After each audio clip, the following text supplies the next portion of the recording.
अच्छे हैं, बहुत अच्छा, ठीक है। तो आज हम लोग जिस कार्यक्रम के लिए इधर आए हैं उसमें टॉपिक रखा गया है आपका स्वास्थ्य आपके हाथ। तो अपने हाथ को क्या हम इतना मजबूत बना सकते हैं कि हमारा स्वास्थ्य हमेशा ठीक रहे, उसके लिए हम कुछ टिप्स आपको देंगे और मुझे लगता है कि वो टिप्स बहुत अच्छा होगा। हमारा अपना एक ग्रुप है, पूरे भारत में हम इस कार्यक्रम को कर रहे हैं और उस ग्रुप के तहत हम लोग ये फील करते हैं कि आज से 40 साल पहले समाज में बीमारियां बहुत कम थी। जो यहाँ 50 साल के बैठे हैं उन्हें याद होगा बचपन में कभी उन्होंने किसी को नहीं सुना कि हार्ट अटैक हो गया। कोई यहाँ है 50 साल से ऊपर वाले? भाई साहब, कभी सुना किसी को हार्ट अटैक हो गया? 50 साल पहले किसी को हार्ट अटैक नहीं होता था। एक तरफ दुनिया में, बाहरी दुनिया में हम बहुत एडवांस हो गए हैं, चांद तक चले गए, लेकिन अंदर वाले दुनिया में हम बहुत कमज़ोर हो गए हैं। एक भी ऐसा शरीर नहीं है जिस पे ऑपरेशन का धब्बा और पैच नहीं लगा हो, जिस पे अलग अलग दवाइयाँ का जादू न चल रहा हो। आखिर ऐसा क्या हुआ? थोड़ा अपने हिस्ट्री को चेक करते हैं। हमें समझना पड़ेगा कि हमारे लाइफ में आज क्या प्रॉब्लम आ गई है। नॉर्मली डॉक्टर कहते हैं आपको कोई समस्या हो गई, डायबिटीज़ हो गया, हार्ट का प्रॉब्लम हो गया, कुछ और हो गया, डॉक्टर कहते हैं लाइफ स्टाइल डिजीज़ है। यही कहते हैं ना कि लाइफ स्टाइल आपका ख़राब हो गया है, आप इसे ठीक करें। लेकिन ध्यान देने वाली बात यह है कि भारत में जितने चीफ मिनिस्टर हैं उसमें से 28% को डायबिटीज़ है और भारत के जितने ऑटो ड्राइवर्स हैं उनको भी 28% लोगों को डायबिटीज़ है। अगर ये लाइफस्टाइल डिजीज़ है तो सीएम का लाइफ और ऑटो ड्राइवर का लाइफ ज़रूर अलग अलग है, लेकिन फिर भी सेम रेशियो में दोनों को डिजीज़ है। हार्ट का भी यही सीन है। अभी 2 दिन पहले मैंने एक प्रोग्राम सुना, उसमें कहा गया कि उड़ीसा में ब्रेस्ट कैंसर सबसे ज़्यादा है, पूरे भारत में नंबर 1 पे आ गया है उड़ीसा। आखिर ऐसा कौन सा गेम चल रहा है, क्या हो रहा है समाज में कि हम बीमार होते जा रहे हैं, हर घर में प्रॉब्लम बढ़ता जा रहा है। इसे समझने के लिए मुझे थोड़ा पीछे चलना पड़ेगा कि 50 साल पहले हमारा खाना क्या था, हम कैसे रहते थे और क्या खाते थे, और आज हमारा खाना क्या है। 50 साल पहले हमारे पास कोई रिफाइंड प्रोडक्ट नहीं था। रिफाइंड तेल लगभग 40 साल पहले भारत आया और बड़े बड़े ऐड के कारण हम उसको एक्सेप्ट कर लिए। जो नेचुरल सरसों का तेल है, तिल का तेल है, मूंगफली का तेल है या नारियल का तेल है, इसे छोड़कर हम रिफाइंड तेल खाने लगे। क्यों? डॉक्टर ने ऐड किया, बड़े बड़े स्टार्स ने एडवर्टीज़मेंट दिया कि सफोला खाने से हार्ट हमेशा हल्का रहेगा। सरासर गलत है। अगर आपके घर में किसी के पास रिफाइंड है तो आज के बाद उसे यूज़ ना करें और उसे कहीं मिट्टी में फेंक दें, किसी जानवर को भी ना खिलाएं, कारण कुछ न कुछ उससे समस्या आपकी बढ़ेगी। आज हमारा हर खाना, चावल पॉलिश किया हुआ मिलता है। उड़ीसा में पहले मोटा चावल मिलता था, उसना चावल जिसे कहते हैं, बड़ा लाल लाल होता था या थोड़ा डल होता था देखने में। आज सुंदर और चिकना मिलता है, वाइट लंबा लंबा चावल जो पॉलिश किया हुआ है, जेनेटिकली मॉडिफाइड ग्रेन्स हैं और ये ग्रेन खाकर बॉडी को समस्या बढ़ेगी।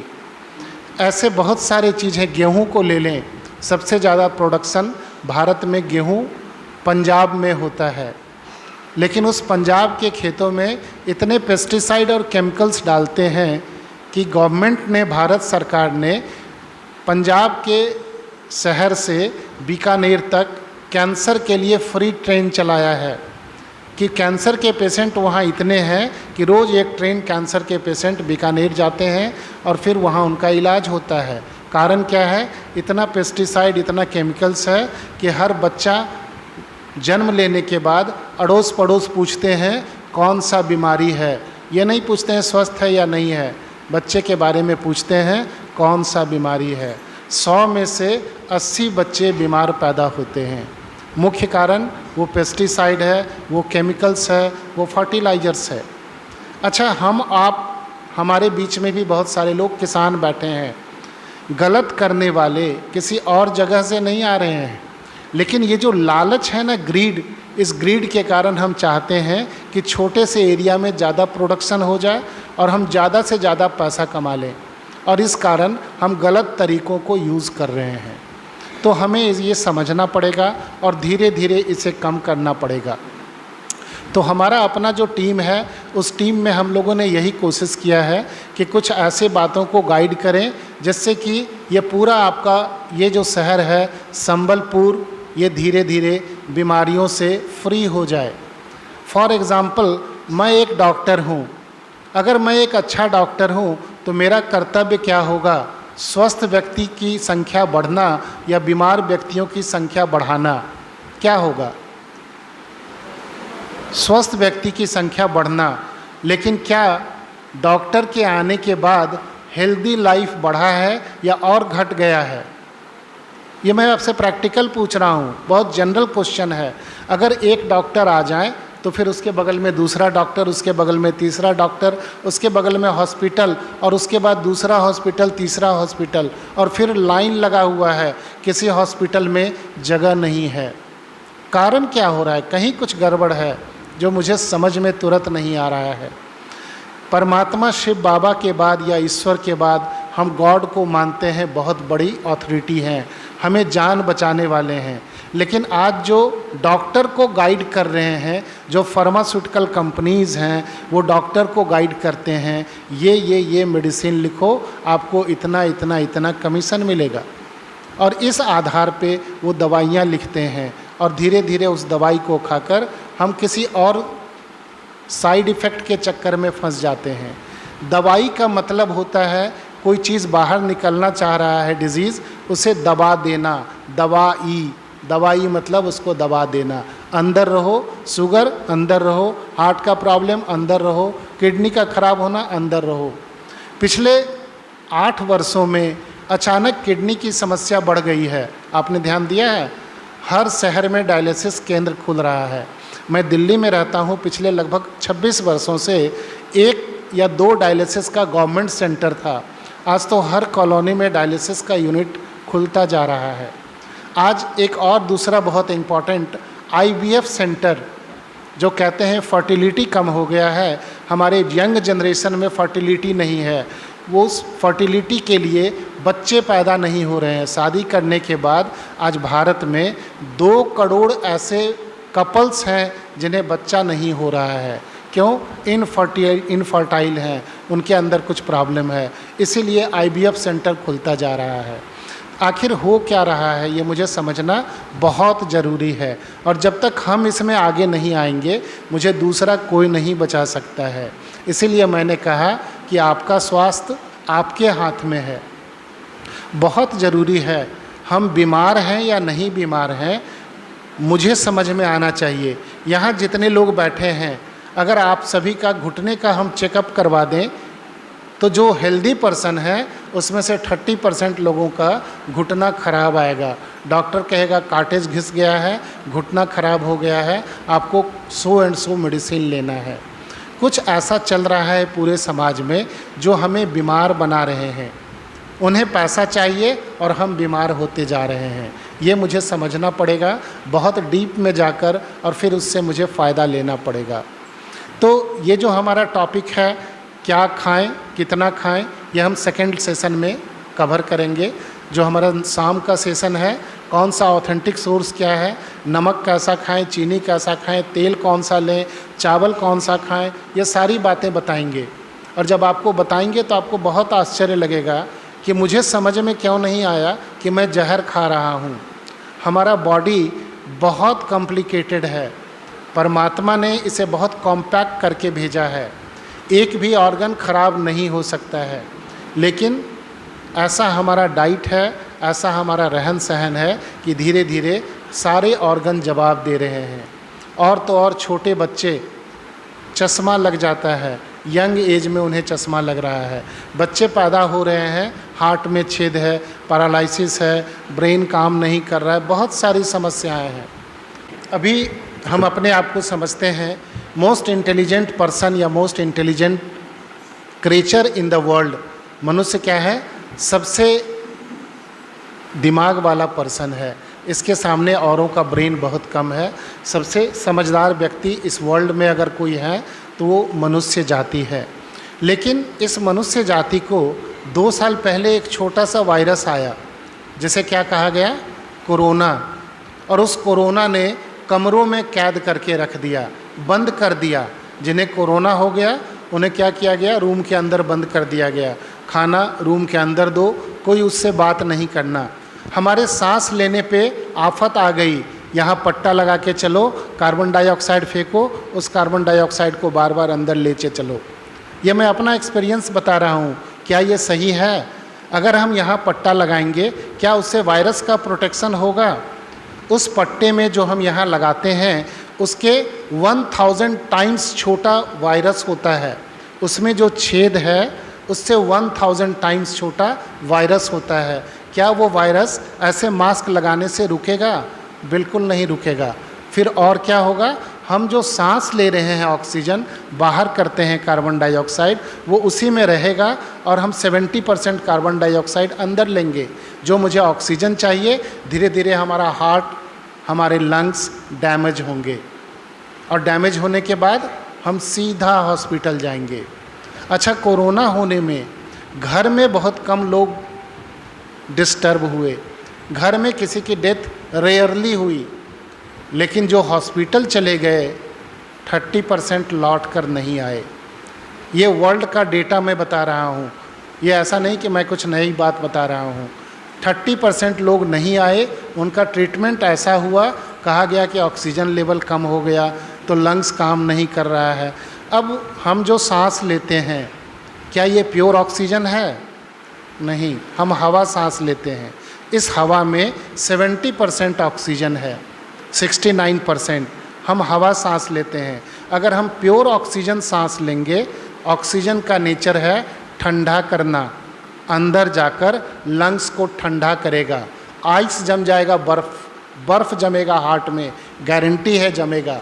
और जब वहाँ हॉस्पिटल में ऑक्सीजन सिलेंडर लगा दिए तो लंग्स और हार्ट काम करना कम कर देता है, सिकुड़ जाता है और डॉक्टर कहते हैं आपका तो बहुत सीरियस बीमारी था, आप धीरे धीरे डिस्टर्ब हो गए।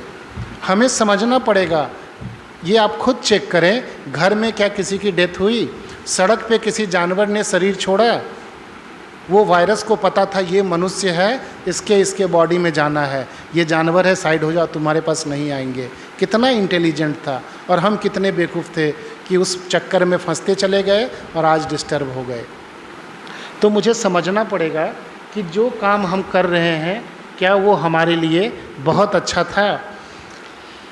तो हमारा जो अपना टारगेट है, हमारा जो अपना फ्यूचर प्लानिंग है, आने वाले 40 वर्षों के बाद क्या हमारे जो बच्चे या पोते हैं वो आपस में बात करेंगे कि वही दादाजी को ना कुछ डायबिटीज़ था, तो दूसरा कहेगा ये क्या होता है? आज किसी बच्चे से पूछें डायबिटीज़ है तो सब कहेगा ये कुछ होता है। 40 साल पहले पूछें, किसी को पता नहीं था। तो क्या हम ऐसे समाज की कल्पना कर सकते हैं जो 40 साल के बाद एक भी बीमारी हमारे पास नहीं रहे? और वो संभव है और वो आप सभी कर सकते हैं। ऐसा सेमिनार मैंने जहाँ कहीं किया है, अगर उसमें से 50 व्यक्ति भी इसे फॉलो करें, अपने आप को चेंज करें, किसानों को मोटिवेट करें कि भाई ऐसा करके फसल पैदा करो। हमारे यहाँ ब्रह्मा कुमारीज़ में यौगिक खेती होता है, मेडिटेशन के द्वारा पत्ते और पौधे और फल बहुत उन्नत पैदा होते हैं। तो अगर हम उन्हें ये टेक्निक दें, उन्हें ये ट्रेनिंग दें, तो धीरे धीरे पेस्टिसाइड और केमिकल का कल्चर ख़त्म हो जाएगा। तो क्या ऐसा संभव है? और आप मेरे साथ हैं कि अगले आने 40 साल के बाद हम ऐसा कोई समाज बना सकते हैं? वैसे तो हम जिस संस्था में आते हैं कहते हैं कि ये अंतिम समय चल रहा है, लेकिन अगर अंतिम समय है तो क्या इस बीमार शरीर से हमारी एंट्री सतयुग में होगी? अपने आप में सोचें, बीमार शरीर से हमारी एंट्री सतयुग में नहीं होगी, क्योंकि हमारी आत्मा के साथ एक एनर्जी बॉडी भी जाएगी। अगर हमें हार्ट में प्रॉब्लम है तो एनर्जी बॉडी में हार्ट कमज़ोर रहेगा और हमारा जन्म, फर्स्ट जन्म तो सतयुग में नहीं होगा। ये मेरा ओपिनियन है, हो सकता है आप लोग अलग सोचें, लेकिन ये मेरा मानना है। चूँकि आज जो बच्चे पैदा हो रहे हैं 80% डिजीज़्ड पैदा हो रहे हैं। चूँकि लोगों की जो डेथ हो रही है वो 80% डिजीज़्ड डेथ हो रही है, इसीलिए उनके साथ जो बॉडी जा रहा है, सूक्ष्म शरीर, उस शरीर को पता है। बच्चे पैरालाइज्ड पैदा हो रहे हैं, हाथ नहीं है, क्यों? लास्ट बर्थ में उसे पैरालिसिस था। घुटने में प्रॉब्लम है, आँखों पे चश्मा है, कैसे समझेंगे? हम सभी कहते हैं कि आत्मा के पास मन, बुद्धि, संस्कार है। अपने अपने बचपन को याद करें। मुझे याद है खाना का कटोरी लेकर 4 साल की उम्र में माँ मेरे पीछे दौड़ती थी, बेटा खा लो, बेटा खा लो। हम टीवी नहीं देखते थे, टीवी का कॉन्सेप्ट नहीं था। लेकिन जब हम बड़े हुए, हमारे बच्चे जो आज से 30 साल पहले आए, वो टीवी देखकर खाना खाते थे, और आज के बच्चे मोबाइल देखकर खाना खाते हैं। ये संस्कार है ना? मोबाइल देखकर उनका डेथ हुआ, इसीलिए उन्हें पता है कि मोबाइल कुछ है। 3 मंथ के बच्चों के आगे भी मोबाइल रख दें, वो बहुत खुश होते हैं, और हटा लें तो चिल्लाने लगते हैं, नहीं कुछ गड़बड़ है। तो ये जो संस्कार हमारे साथ चल रहा है, क्या डेथ होने के बाद हमारी एनर्जी बॉडी में वो नहीं जाएगा? इसीलिए हमें हैप्पी होना, हेल्दी होना बहुत ज़रूरी है। और संगम युग का ये वर्षा है, हेल्थ और हैप्पीनेस संगम युग में बाबा हमें देने आया है। वेल्थ सतयुग में, लेकिन हेल्थ और हैप्पीनेस संगम युग में। तो अगर हम हेल्दी नहीं हैं तो मुझे थोड़ा अपने आप को चेंज करना पड़ेगा, और बहुत कुछ अपने ऊपर सोचना पड़ेगा कि मैंने जो ब्लड टेस्ट कराया, फॉर एग्ज़ाम्पल अभी आपको चोट लग जाए, बाहर गए, थोड़ा कहीं चोट लग जाए, पैर से खून निकल जाए, अगर आप डॉक्टर के पास नहीं गए, उस चोट के कारण हो सकता है बुखार आ जाए। अब बुखार क्यों आया? बिकॉज़ उस चोट में जो वायरस आ गया है, जो नए कुछ बैक्टीरिया आ गए हैं, उसे किल करने के लिए बॉडी अपना टेम्परेचर बढ़ाती है, और उस टेम्परेचर को बढ़ाने के क्रम में अगर टेम्परेचर 101, 102 तक चला जाए तो हम तुरंत दवा खा लेते हैं। नहीं, चोट लगा ना इसलिए बुखार हो रहा है। चोट लगने से बुखार नहीं हो रहा है, उसमें जो वायरस आ गया, उसमें जो बैक्टीरिया आ गया, उसे किल करने के लिए बॉडी टेम्परेचर बढ़ा रहा है। अब अगर टेम्परेचर 102 तक चला जाए, वेट करें, लेकिन 102 के ऊपर आने लगे तो सर को ठंडा करें, सर को ठंडे टॉवल से गीला करें, लेकिन बॉडी को गर्मी दें, पैर और हाथ को गर्म पानी से धोएं। मैं गारंटी देता हूँ 1 घंटा में बुखार डाउन हो जाएगा और उसका दर्द ख़त्म हो जाएगा। लेकिन कैसे पता चले? जब करेंगे, प्रैक्टिकल देखेंगे, तब समझ में आएगा। और लेकिन हम तो डर जाते हैं कि भाई एक नया वायरस आ गया, अब क्या होगा। हमारा बॉडी, हमारा इम्यून सिस्टम इतना पावरफुल है कि अच्छे अच्छे बैक्टीरिया को हम कहीं भी ख़त्म कर सकते हैं। लेकिन अगर माइंड डर गया, मन में फियर आ गया कि नहीं अब तो कुछ हो जाएगा, तो पक्का हो जाएगा। आज समाज में एक शब्द चलता है कि पापा को प्रॉब्लम था तो मुझे भी होगा। क्या कहते हैं इसको? हेरिडिटी। ऐसा कोई प्रॉब्लम नहीं है जो हेरिडिटी होता है। अगर मेरा ब्लड ग्रुप ए पॉजिटिव है तो जन्म लेने के साथ मेरा ब्लड ग्रुप ए पॉजिटिव होगा, इसे हेरिडिटी कहते हैं। लेकिन 20 साल वेट करें, 30 साल वेट करें, 40 साल वेट करें, फिर डायबिटीज़ हो जाए और डॉक्टर कहे ये तो हेरिडिटी है, ये सरासर आपके साथ धोखा है। इसे ठीक से समझें, अपने लेवल से सोचें, क्या इन बातों में कुछ आपको लगता है कि कुछ सही बात है? हमारा इम्यून सिस्टम कैसा है, इसके अकॉर्डिंग हमारे बॉडी में प्रॉब्लम आएगी। हाँ, अगर किसी को, पापा को शुगर का या डायबिटीज़ का प्रॉब्लम है तो माइंड में बार बार वो सेट होगा, अच्छा पापा को है ना, कहीं मुझे भी ना हो जाए, चलो एक बार डॉक्टर को दिखा लेते हैं, कहीं डायबिटीज़ तो नहीं हो गया।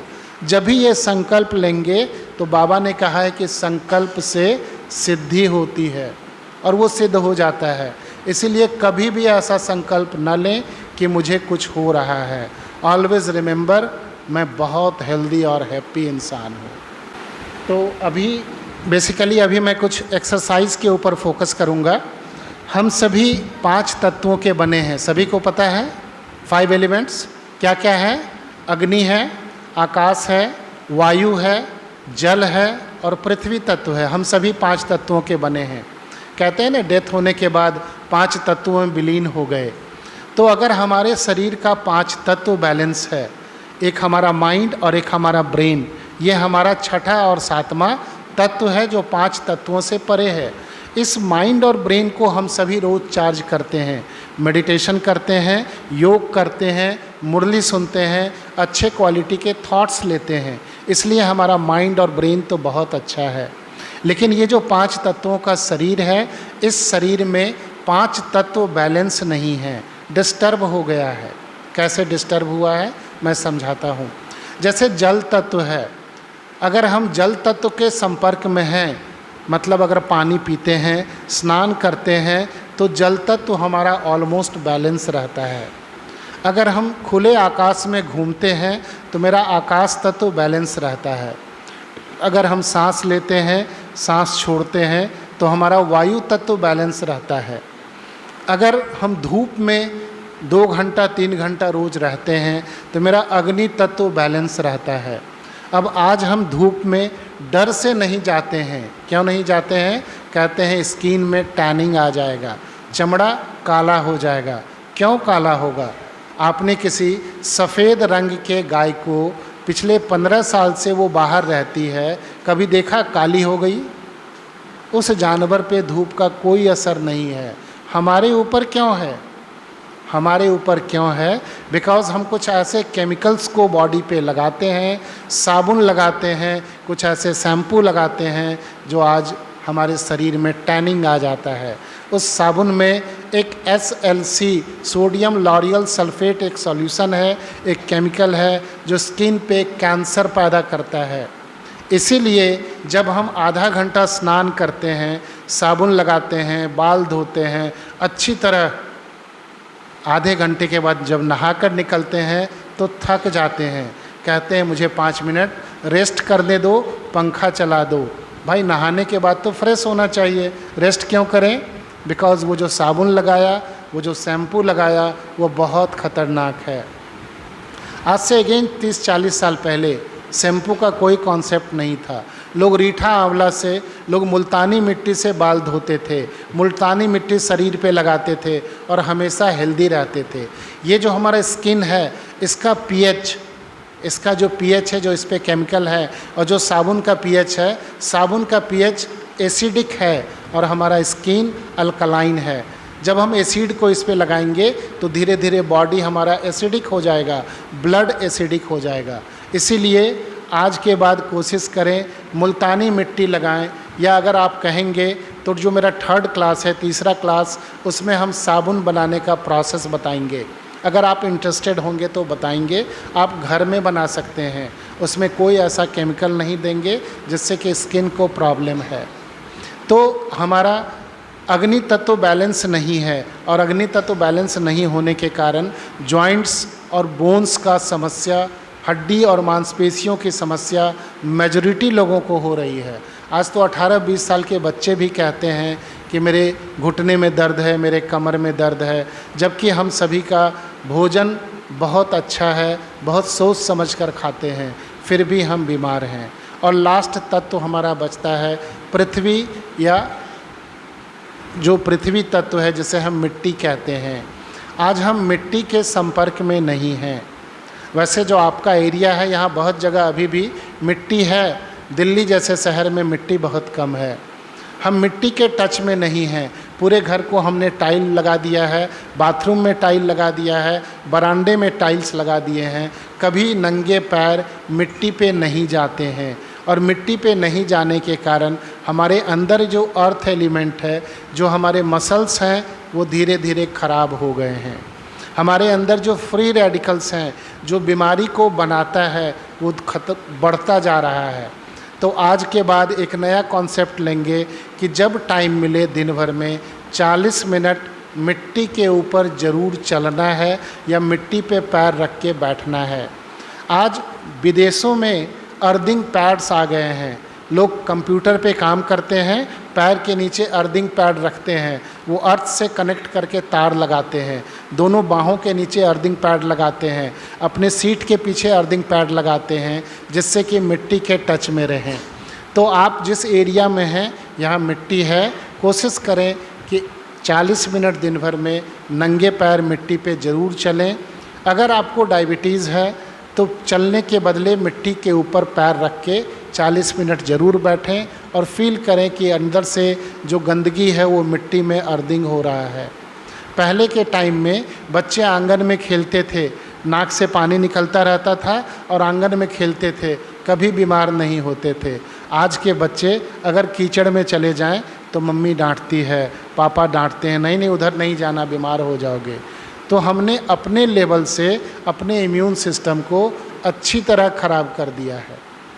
तो 5 तत्वों को बैलेंस करना बहुत ज़रूरी है। तो अगर आप 40 मिनट मिट्टी में रहना चाहते हैं तो उसके साथ अगर आप सन गेजिंग कर लें, धूप को देखें नंगी आँखों से, मतलब बिना चश्मा के उगते हुए सूर्य को देखें, 2 मिनट 3 मिनट से स्टार्ट करें और धीरे धीरे 40 मिनट तक चले जाएं। बाकी आप कुछ ना करें, 6 मंथ केवल ये काम कर लें, सारी दवाइयाँ बंद हो जाएंगी। कैसा भी लास्ट स्टेज का कैंसर है, अगर 6 मंथ आप बच गए तो कैंसर ख़त्म हो जाएगा। केवल मिट्टी पे पैर रखने से और सन गेजिंग करने से। सभी को पता है कि धूप हमारे लिए प्राइमरी सोर्स ऑफ एनर्जी है। पेड़ पौधे उसी धूप से फलते हैं, उन्हें प्राइमरी सोर्स मिलता है, उससे फल बना, उस फल को हमने लिया, मतलब हम जो एनर्जी ले रहे हैं वो सेकेंडरी सोर्स है। लेकिन अगर हम चावल और गेहूं ले रहे हैं, दाल ले रहे हैं, तो वो टर्सरी सोर्स है। लेकिन उस टर्सरी सोर्स को हम अगेन किचन में पकाते हैं, वो 4th सोर्स में चला जाता है। जो सन की एनर्जी 100% थी वो खाना में 10% तक आता है और बाकी उसमें टॉक्सिन्स, गंदगी बढ़ जाते हैं। इसलिए कोशिश करें कि डायरेक्ट सन गेजिंग, सूर्य को देखने की कोशिश करें खुली आँखों से। आपको आँख में प्रॉब्लम है, आपको ब्रेन की समस्या है, एपिलेप्सी जैसी बीमारी है, डलनेस हो गया है, आपको नींद कम आती है, 15 दिन में ठीक हो जाएगा। 5 मिनट अगर 7 मिनट देखना स्टार्ट करेंगे, नींद प्रॉपर हो जाएगा। जिस दिन 40 मिनट देखना शुरू कर देंगे और 3 मंथ तक देखेंगे, हर बीमारी से बाहर हो जाएंगे। लेकिन करना आपको पड़ेगा, मैं गाइड कर सकता हूँ। आज पूरे वर्ल्ड में ऐसे बहुत सारे लोग हैं जो सन गेजिंग करके बिना कुछ खाए पिए, बिना पानी के, बिना भोजन के 37-38 ईयर्स से अपने आप को हेल्दी और हैप्पी बना के रखे हैं। तो करना आपको पड़ेगा, बहुत इजी है। इसके अलावा 5 तत्वों को हमने बैलेंस कर लिया। अब 5 तत्वों को बैलेंस करने के बाद हम कुछ एक्टिविटी, कुछ मेंटल एक्सरसाइज करेंगे। अभी हम एक्सरसाइज का ही सेशन करेंगे, शाम में कुछ और बातों को हम क्लियर करेंगे, क्या खाना है, क्या पीना है। आप लोग अगर बैठना चाहते हैं तो जो नीचे बैठ सकते हैं, कुछ चेयर्स को खाली कर दें। पीछे कुछ बहनें माताएं खड़ी हैं, तो अगर कुछ लोग जो नीचे बैठ सकते हैं प्लीज़ चेयर छोड़ के वो नीचे आ जाएं और उन्हें बैठने का जगह दे दें। वैसे अगर आप आगे बैठ सकते हैं तो आगे आ जाइए। केवल किचन का बना हुआ, रोटी सब्जी दाल चावल केवल किचन में ही बना हुआ है। चाहे वो बाहर होटल में बना हो, अपने घर में बना हो, लेकिन आग पे ही बना हुआ है। और आग पे बनने के कारण एनर्जी उसमें कम हो गई और हमें जो ज़रूरत है वो नहीं मिली। किचन के बने हुए भोजन को डेड भोजन कहते हैं, मरा हुआ भोजन। मरा हुआ क्यों है? बिकॉज उसमें ड्राइवर नहीं है। उसमें जैसे हमारा ये बॉडी है, जब तक आत्मा है हम बहुत एक्टिव हैं, लेकिन आत्मा निकल जाए, किडनी है, लीवर है, पैनक्रियाज है, हार्ट है, काम कोई नहीं करेगा। लेकिन इस किडनी को किसी और जगह जिंदा मनुष्य में दे देंगे तो वहाँ वो काम करेगा। तो जो किचन का भोजन है, आग पे पका हुआ, कुकर में बना हुआ, कढ़ाई में बना हुआ, उसमें सब कुछ है। प्रोटीन है, विटामिन है, मिनरल्स हैं, कैल्शियम, आयरन, सब कुछ है, लेकिन ड्राइवर नहीं बैठा हुआ है। अब अगर आयरन की ज़रूरत मुझे घुटनों में है, ड्राइवर नहीं बैठा है, हार्ट में भेज दिया, हार्ट में प्रॉब्लम आ जाएगी। कैल्शियम की ज़रूरत मुझे हार्ट में है, आइज़ में भेज दिया, आइज़ में प्रॉब्लम आएगी, डलनेस होगा, आँख से दिखना कम हो जाएगा। और यही हो रहा है, चूँकि हमें किसी ने बताया नहीं कि किचन के खाने से क्या दिक्कत है। और तो और आज से कुछ समय पहले तक भारत में सभी लोग व्रत करते थे। एक दिन फास्टिंग, कभी एकादशी का व्रत, कभी पूर्णिमा का व्रत, कभी होली के पहले, कभी सत्यनारायण की पूजा, शाम में पूजा है तो सुबह से फास्ट किए हैं। राखी बंधवाने जा रहे हैं तो खाना नहीं खाएंगे जब तक राखी नहीं बांधेंगे। उस फास्टिंग का हमारे ऊपर इफ़ेक्ट है। अगर आप में से जो व्यक्ति बीमार हैं इस रूल को ही अपना लें, अगले 3 दिन तक केवल पानी पर या नारियल पानी पे अपने आप को रख लें। केवल 3 दिन तक नारियल पानी पी के अपने आप को रख लें, मैक्सिमम प्रॉब्लम बाहर चला जाएगा। आपको कुछ नहीं होगा, आप बिल्कुल स्वस्थ रहेंगे। ट्राई करके देखना पड़ेगा, क्योंकि ऐसा बहुत सारा एक्सपेरिमेंट है जो हम लोगों ने बहुत के साथ किया है। फास्टिंग करने से बॉडी के अंदर जो गंदगी है वो बाहर चला जाता है। आज बहुत सारे डॉक्टर भी कहते हैं 16 आवर्स 16 घंटे का इंटरमिटेंट फास्टिंग करें, मतलब सुबह 10 बजे से लेकर शाम के 6 बजे तक खाना खाएं और शाम के 6 बजे के बाद और पूरी रात अगली सुबह 10 बजे तक कुछ नहीं खाएं, पानी पी सकते हैं। केवल इस प्रोसेस को भी ऑप्ट करें, 6 मंथ होते होते मेजॉरिटी प्रॉब्लम ठीक हो जाएगा। लेकिन आज हम अपने जीव के स्वाद के वशीभूत हो गए हैं, उसके कंट्रोल में आ गए हैं, बस में आ गए हैं। अगर चटपटा नहीं मिले, अगर तीखा नहीं मिले, अगर मीठा नहीं मिले तो फिर मुझे आनंद नहीं आता है, लगता है मज़ा नहीं आ रहा है, बहुत लाइफ मेरा नीरस हो गया है, कैसा खाना बना दिए हो। इसीलिए अगर हम खाना के ऊपर भी वर्क करें, केवल 10 से 6 का टाइम ले लें, भोजन करना है दिन में, और फिर शाम के 6 बजे से अगले सुबह 10 बजे तक कुछ नहीं खाना है, 6 मंथ में सारी समस्याएं ख़त्म हो जाएंगी।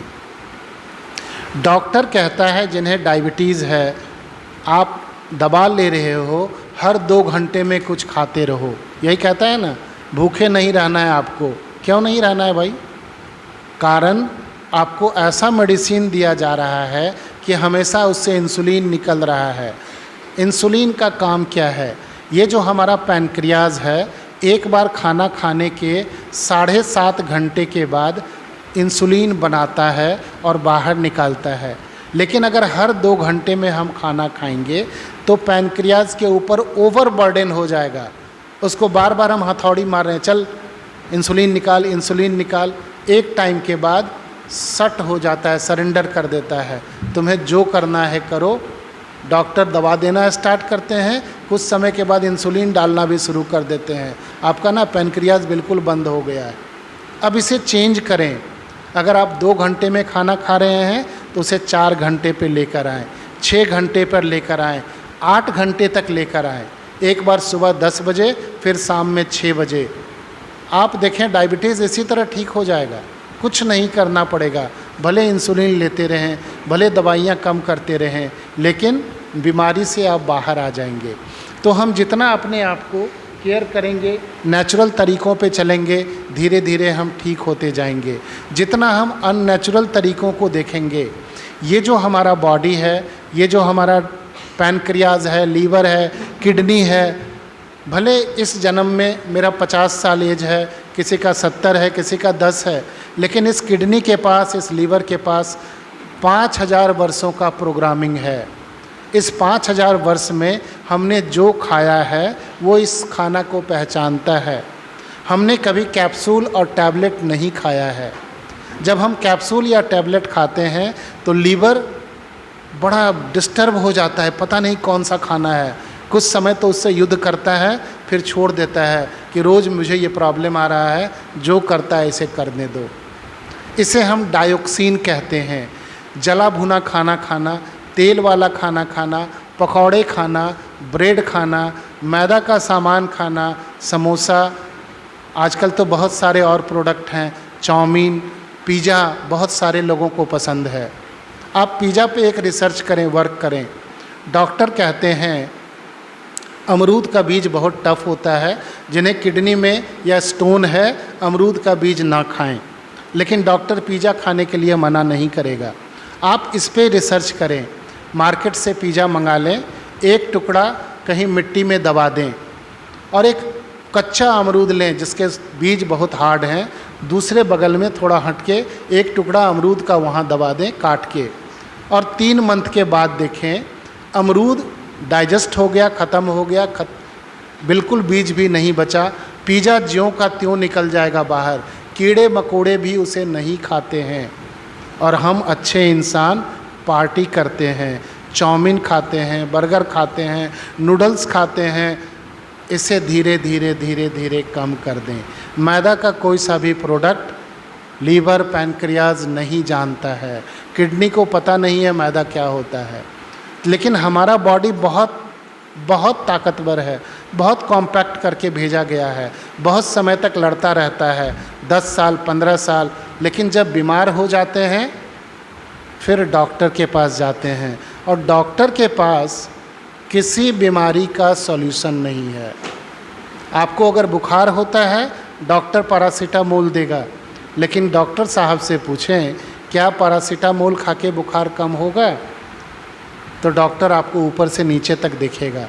रिसर्च ये है कि पैरासीटामोल अगर ज़्यादा खाएंगे, 10 साल 15 साल तक लगातार खाएंगे, साल में 15-20 टैबलेट्स खाएंगे, तो आपका किडनी खराब हो जाएगा। ये रिसर्च है, लेकिन इससे फीवर डाउन होगा ये कहीं नहीं है।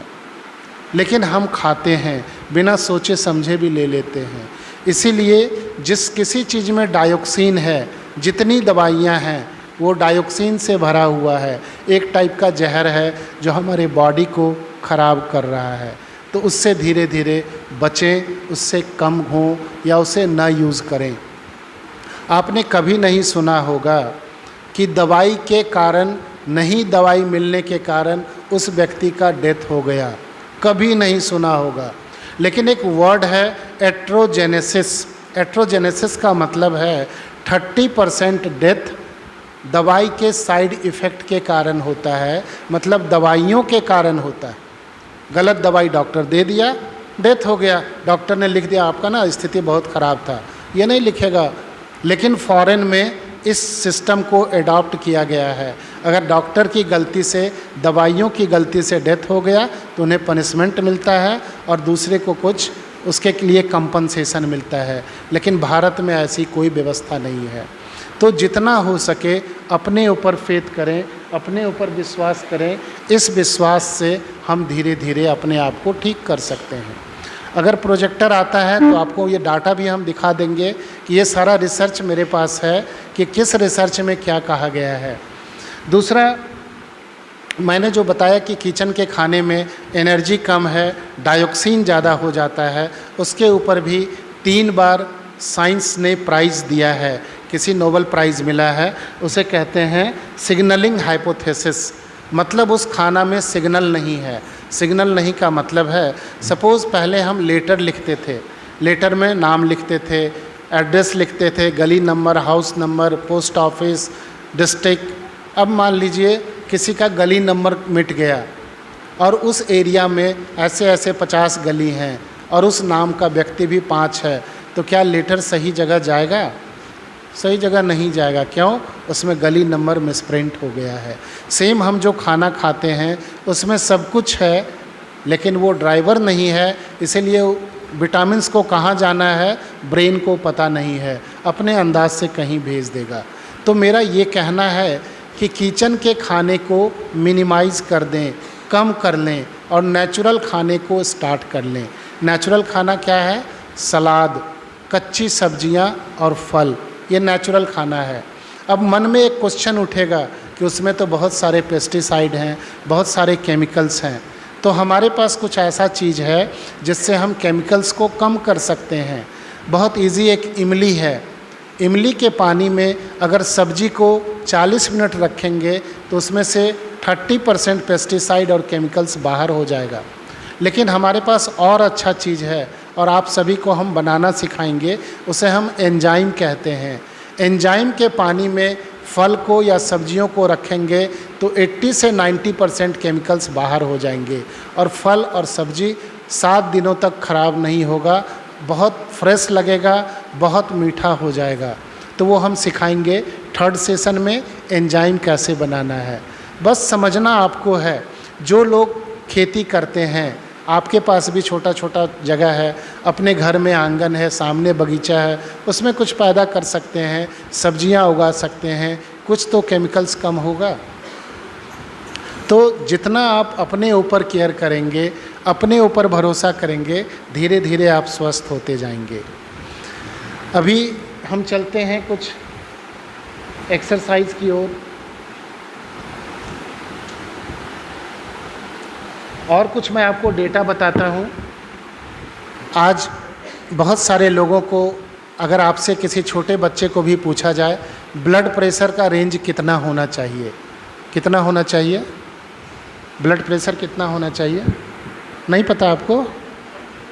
120/80 यही होना चाहिए ना। अच्छा, अब आप बताएं, मेरा बॉडी और एक पतले दुबले किसान का बॉडी, दोनों का फिजिकल एक जैसा है या अलग अलग है? वो मेहनत करता है, मैं मेहनत नहीं करता हूँ, क्या दोनों का ब्लड प्रेशर एक जैसा रहना चाहिए? मेरे हिसाब से तो नहीं रहना चाहिए। लेकिन हमने क्या किया, सभी को एक थर्मामीटर से नाप दिया। 120 और 80 नहीं है, मतलब गड़बड़ है। 1979 के आसपास ब्लड प्रेशर का रेंज 160/100 था, जिसे हम सिस्टोलिक कहते हैं ऊपर वाला 160, जिसे हम डायस्टोलिक कहते हैं नीचे वाला 100 था। लेकिन जब से फार्मास्यूटिकल कंपनी बहुत पावरफुल बनने लगी, उन्होंने देखा कि दवाइयाँ कम बिक रही है, कैसे बेचें। उन्होंने सोचा इसके रेंज को थोड़ा कम कर दो। उन्होंने ऐसे ऐसे लोगों को तैयार किया, ऐसे ऐसे डॉक्टर्स को ट्रेनिंग देना स्टार्ट किया, जो ट्रेनिंग के क्रम में उन्हें ये बताया गया कि इसे आप कम करो। तो 1979 के बाद 1980 में इस लेवल को कम कर दिया गया, 140/100। 100 वो फिर भी था, और धीरे धीरे इसे कम किया गया। 2010 में आते आते इसे 120/80 कर दिया गया। अभी कुछ जगह ये चल रहा है कि इसे 115/75 कर दो, चूँकि पेशेंट कम मिल रहे हैं। अब आप बताएं, क्या आज से 40 साल पहले हमारा ब्लड केमिस्ट्री अलग था, हम इंसान नहीं कुछ और थे, और आज हम इंसान बन गए 120 और 80 में? ये बहुत बड़ा गेम चल रहा है जो आपको समझना पड़ेगा, और इससे बाहर आने के लिए आपको आगे आना पड़ेगा। शुगर के ऊपर लेते हैं, डायबिटीज़। डायबिटीज़ का जो डेटा है,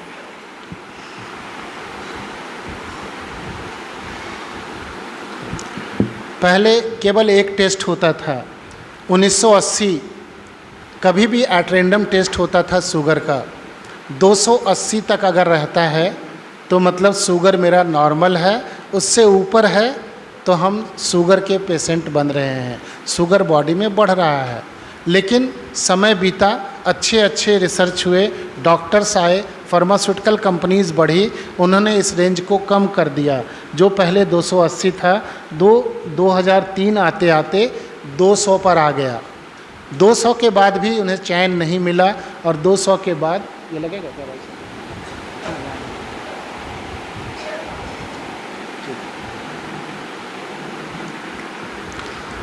200 के बाद इसे और कम किया गया, और 2010 आते आते एक नया टेस्ट हो गया, एट रैंडम के अलावा फास्टिंग आ गया, और उस समय रेंज कम कर दिया गया। फास्टिंग 100 और पीपी खाना खाने के बाद 140। जिस दिन ये डेटा आया उस दिन पूरे वर्ल्ड के लगभग 13% पीपल, मनुष्य, एक रात में डायबिटिक बन गए। अभी तक वो बिल्कुल हेल्दी थे, कोई दवा नहीं खा रहे थे, लेकिन जिस दिन रिसर्च आया, न्यूज़पेपर में आया, लोगों ने देखा, कहा अरे मेरा भी तो 140 से ऊपर है, मुझे डायबिटीज़ हो गया, अब दवा खाना ज़रूरी है। मतलब ये बहुत बड़ा गेम है जो मुझे समझना है। 2010 के बाद 2016-17 के आसपास, 2015 के आसपास एक और टेस्ट आ गया, HB1AC। मतलब हर 3 मंथ पे अपने ग्लूकोज के एवरेज को टेस्ट कराएं। अगर वो 6 पॉइंट से ज़्यादा है तो आप डायबिटिक हैं, भले आपका रिपोर्ट कुछ भी आ रहा हो। मतलब एक नया चंगुल जाल बनाया जा रहा है, जिसमें कहीं न कहीं आप फंसेंगे, और फंसने के बाद अगर आपने मेडिसिन स्टार्ट कर दिया तो फिर ज़िंदगी भर मेडिसिन खाएंगे, शरीर डैमेज होता जाएगा, मेडिसिन बढ़ता जाएगा। इसीलिए अपने आप को जानना ज़रूरी है। डॉक्टर ने कह दिया कि आपका शुगर लेवल बॉर्डर लाइन पर है, आपको अगर फील होता है कि मुझे कुछ दिक्कत है, मुझे रात में 4 बार बाथरूम जाना पड़ता है, नींद कम आती है, बहुत जल्दी थक जाते हैं, तब आप सोच सकते हैं।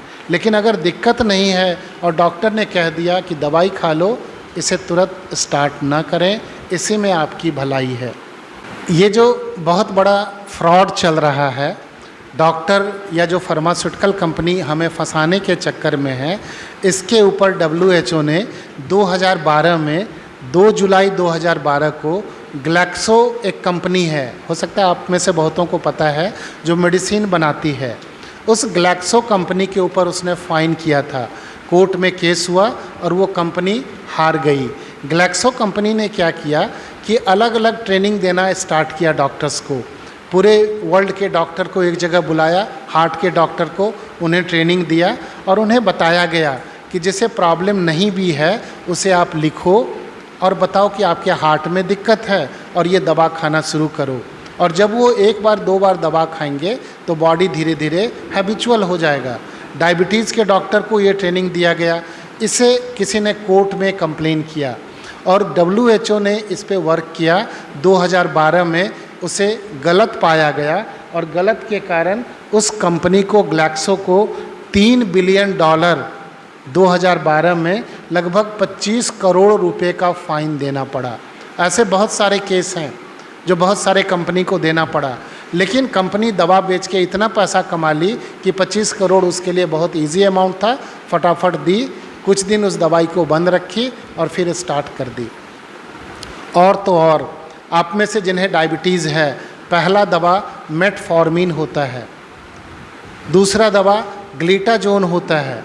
ये मेटफॉर्मिन और ये जो दूसरा ग्लूटाजोन है, ये मेटफॉर्मिन खाने से धीरे धीरे 10 साल 15 साल होते होते हमारे लीवर में प्रॉब्लम बढ़ती है, लीवर डैमेज होता है। ग्लूटाजोन खाने से हमारा जो इंटेस्टाइन है, इंटेस्टाइन में कैंसर होने की संभावना बढ़ती है। ग्लूटाजोन वर्ल्ड के 56 कंट्रीज़ में आज भी बैन है। 2003 में हमारे देश में ग्लूटाजोन को बैन किया गया था, लेकिन फार्मास्यूटिकल कंपनी का इतना प्रेशर आया कि 2003 में ही 6 से 7 मंथ के बाद उसे दोबारा चालू कर दिया गया। और आज हमारे देश में लगभग 60 लाख व्यक्ति इस ग्लूटाजोन को खाते हैं। उन्हें पता नहीं है इसका साइड इफ़ेक्ट क्या है, मेटफॉर्मिन का साइड इफ़ेक्ट क्या है पता नहीं है, इंसुलिन का साइड इफ़ेक्ट क्या है कभी पता नहीं है, लेकिन हम बड़े आराम से बहुत प्यार से लगाते हैं, चूँकि डॉक्टर ने कहा है। बिल्कुल हेल्दी रहते हैं। कुछ उनका डाइट ऐसा है कि उस डाइट के कारण वो अपने आप को स्वस्थ रखते हैं। उस एरिया में एक भी हॉस्पिटल नहीं है। ये ग्लैक्सो का एग्ज़ाम्पल मैंने अभी अभी दिया था कि ग्लैक्सो को फ़ाइन किया गया। उन्होंने कुछ ऐसे डॉक्टर्स को तैयार किया, उनको ट्रेनिंग दिया। इसे हम डिज़ीज़ मॉन्जरिंग कहते हैं। डिज़ीज़ मॉन्जरिंग का मतलब है कि जिसके बॉडी में डिज़ीज़ नहीं है उसे 1-2 गोली खिलाकर डिज़ीज़ पैदा करो, और जब डिज़ीज़ पैदा हो जाए तो धीरे धीरे और बाकी सारी गोलियां देना स्टार्ट कर दो। इस डिज़ीज़ मॉन्जरिंग के चक्कर में इन्हें फ़ाइन किया गया था लगभग 2012 में 25 करोड़ रुपए, जो आज के टाइम में कम से कम 8 गुना बढ़ गया है। एक रिसर्च और आया 2000, ब्रिटिश मेडिकल जर्नल का रिसर्च है कि जब कभी मेडिकल डॉक्टर स्ट्राइक में जाते हैं तब समाज में, हॉस्पिटल में डेथ रेट कम हो जाता है। ये बहुत बड़ा रिसर्च हुआ कि जब मेडिकल डॉक्टर स्ट्राइक करते हैं तो मनुष्य मरना कम कर देते हैं, और जब हॉस्पिटल खुला रहता है तो डेथ रेट बढ़ जाता है। इस आधार पे आज डॉक्टर के साथ बहुत हार्ड वार्निंग है कि आप स्ट्राइक नहीं कर सकते हैं, क्योंकि स्ट्राइक करेंगे तो पोल खुल जाता है। इसीलिए ये देखिए, ब्रिटिश मेडिकल जर्नल बहुत फेमस मेडिकल जर्नल है साइंस में, मेडिसिन में, और इसे पूरी दुनिया मानती है। तो अगर हम इन सभी बातों को समझेंगे तो धीरे धीरे मुझे लगेगा कि जो कर रहे हैं वो बहुत अच्छा नहीं कर रहे हैं। अब आते हैं हमें क्या खाना है, क्या नहीं खाना है। इसमें लिखा हुआ है नो टू MRP। MRP क्या है भाई? R stands for refined product. जो भी रिफाइंड प्रोडक्ट है, जैसे अगर मेरे हाथ में ये एक छोटा सा इंस्ट्रूमेंट है, क्या ये खाने का चीज़ है? ये खाने का चीज़ नहीं है। कोई सा भी चीज़ जो पैकेट में अवेलेबल है, दुकान वाला पैक करके बेच रहा है, वो हमारे लिए नहीं है। नेचर जो डायरेक्ट मुझे दे रहा है, बस उन्हीं चीज़ों को खाना है। ये जितने रिफाइंड प्रोडक्ट हैं, particular iodised salt, Tata salt सभी यूज़ करते हैं। टाटा सॉल्ट यूज़ करते हैं, हाँ या ना? हर घर में यूज़ होता है। क्यों करते हैं? बिकॉज़ बड़ा बड़ा ऐड आता है, डॉक्टर साहब भी गाइड करते हैं आयोडीन की कमी हो जाएगी, और हम आयोडाइज सॉल्ट खाने लगे। लेकिन हमें कोई सा भी रिफाइंड सॉल्ट नहीं खाना है, कोई सा भी रिफाइंड तेल यूज़ नहीं करना है। रिफाइंड के कारण बॉडी में समस्या बढ़ती है। नेक्स्ट आता है हमारा फिर रिफाइंड प्रोडक्ट के बाद MRP मतलब पैक्ड फूड। जो पैकेट में फूड अवेलेबल है, जो पैकेट में मिल रहा है, वो वास्तव में मेरे लिए नहीं है। नेचर जो दे रही है वो मेरे लिए है। पैकेट वाला फूड अगर खाना है तो उसे बहुत कम क्वांटिटी में यूज़ करें। M stands for milk. आज का जो हमारा दूध है, चाहे भले हमारे घर में गाय है, लेकिन वो दूध वास्तव में अब मेरे लिए नहीं है। क्यों नहीं है? बिकॉज हम गाय को जो खाना खिला रहे हैं, धान का पुआल देते हैं, उस पुआल में बहुत केमिकल्स और फर्टिलाइज़र्स हैं, और वो गाय खा रही है। उसका दूध भी उसी केमिकल और फर्टिलाइज़र का भरा हुआ है। इसीलिए जिस किसी व्यक्ति को घुटने का प्रॉब्लम है, जॉइंट्स में पेन है, हड्डियों की समस्या है, जिस किसी व्यक्ति को डायबिटीज़ है, शुगर है, जिस किसी व्यक्ति को हार्ट में दिक्कत है, कैसा भी समस्या है, ब्रेन का प्रॉब्लम है, कैल्शियम कम हो गया है, आयरन की दिक्कत है, दूध पूरी तरह बंद कर दें। दूध नहीं लेना है।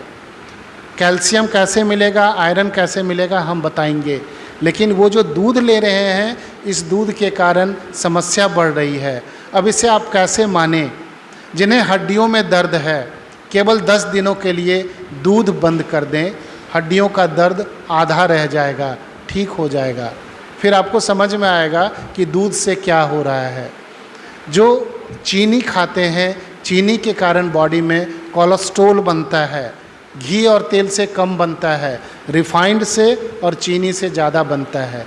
एक रिसर्च आया कि चीनी खाने से कोलेस्ट्रॉल बढ़ता है। बहुत सारे चीनी बनाने वाले कंपनी घबरा गए। उन्होंने WHO को अप्रोच किया, इस रिसर्च को दबा दो, इस रिसर्च को पीछे करो। बहुत पैसा दिया, तो फिर कुछ समय के बाद रिसर्च आया कि नहीं, जो हम घी खाते हैं, जो तेल खाते हैं, उससे हमारा कोलेस्ट्रॉल बढ़ता है। ये नहीं कहा गया कि चीनी खाने से नहीं बढ़ता है, उसे दबा दिया गया बस।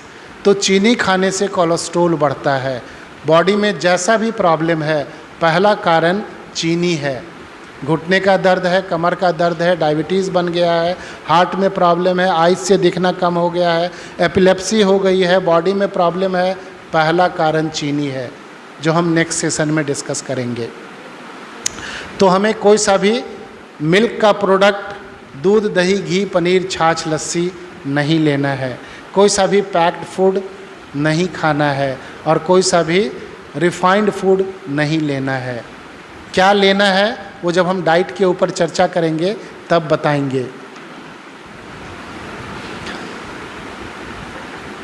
एक स्लाइड भाई साहब पीछे कर दें, थोड़ा ऊपर एरो, ऊपर वाला एरो दबा दें। हाँ, ये है हमारे बहुत सारे लोगों के हार्ट में प्रॉब्लम हो जाती है।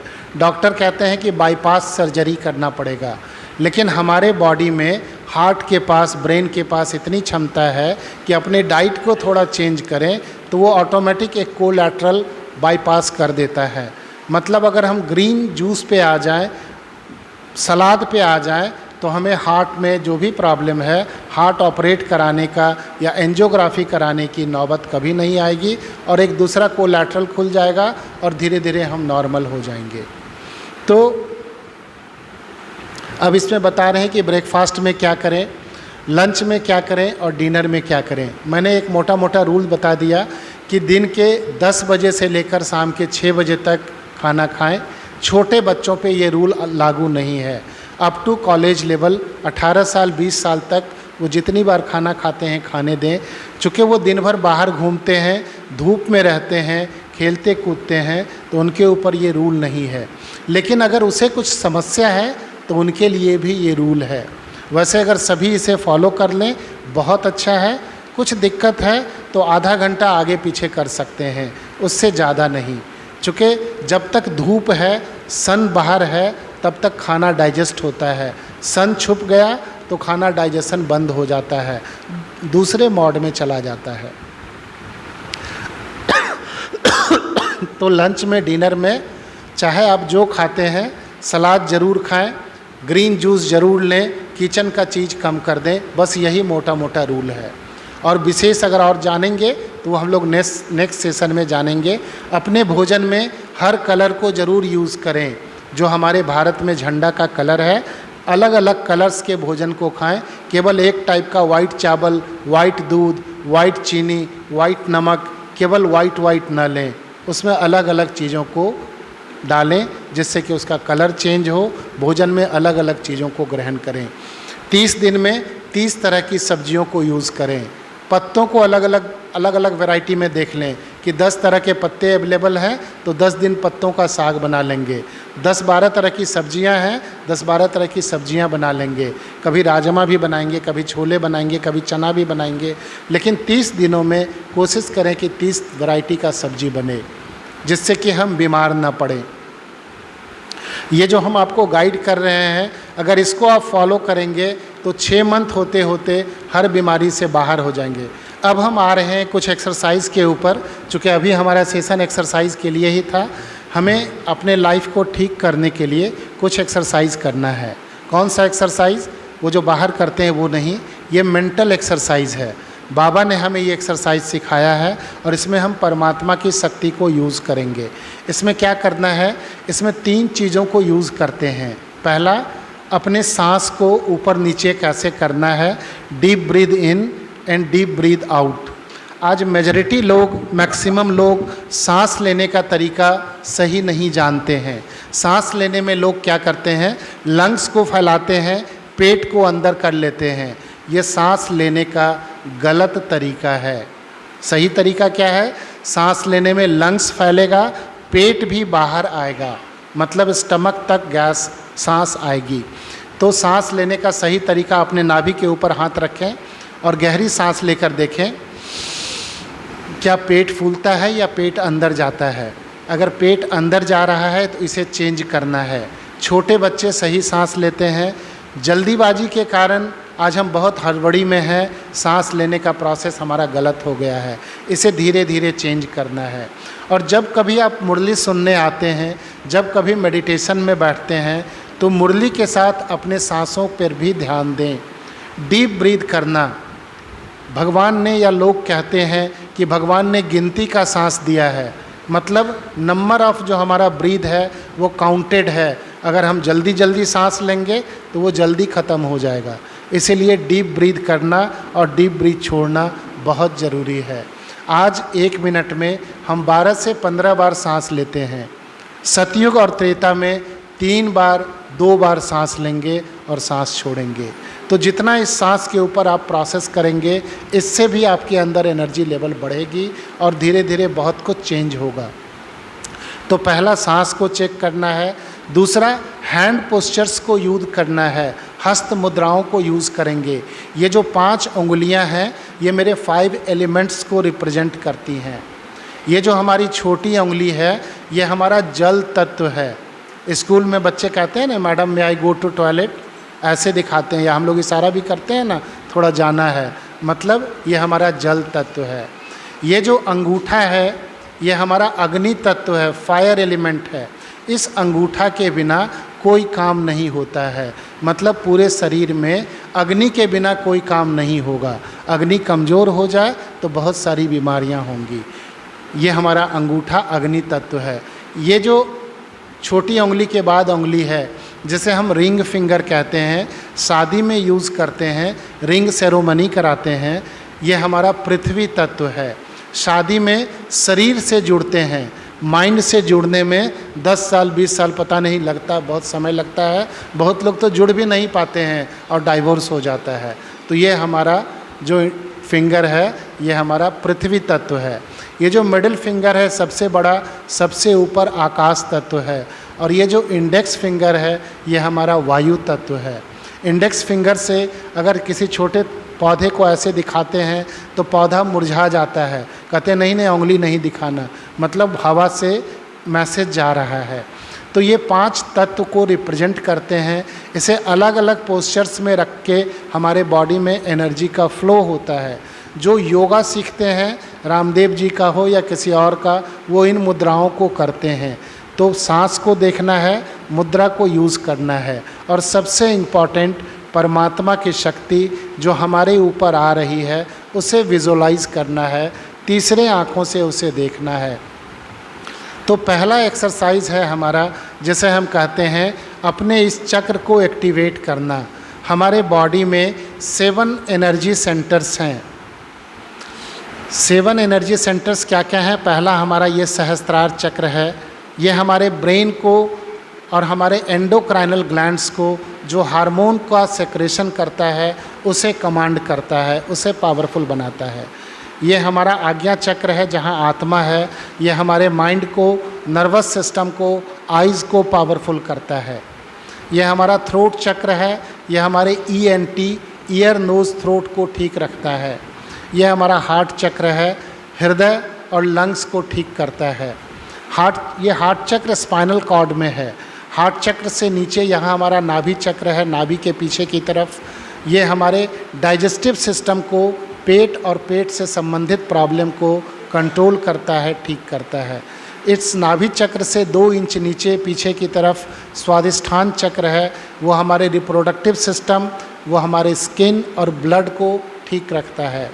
किडनी है उसमें, और रिप्रोडक्टिव सिस्टम के जितने ऑर्गन हैं वो हैं उसमें, ब्लड और स्किन है।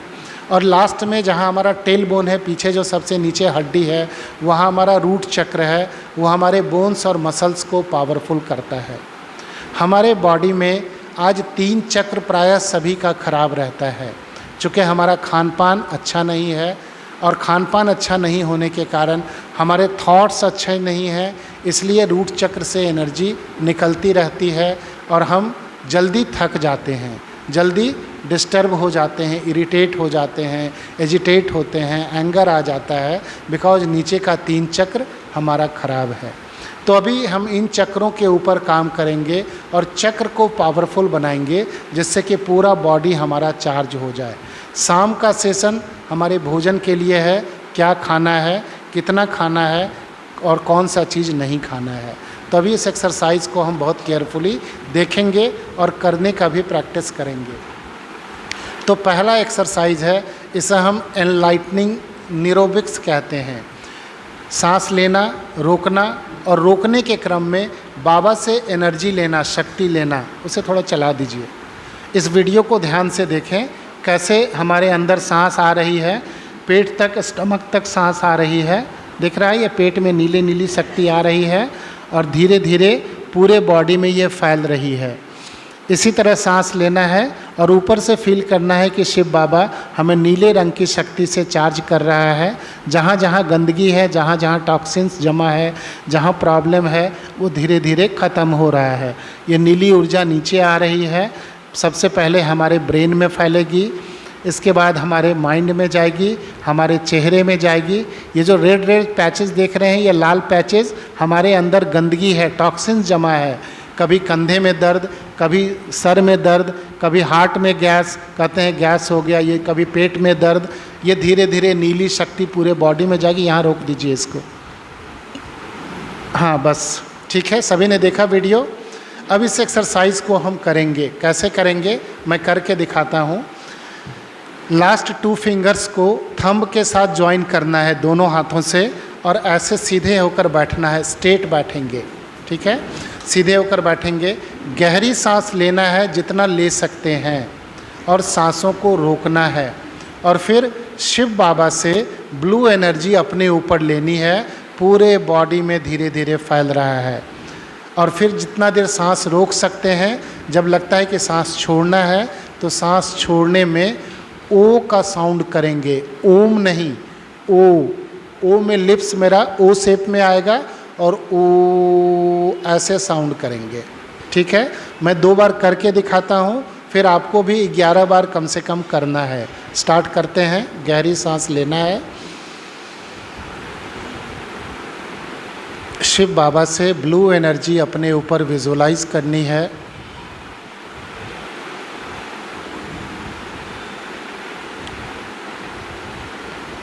ओ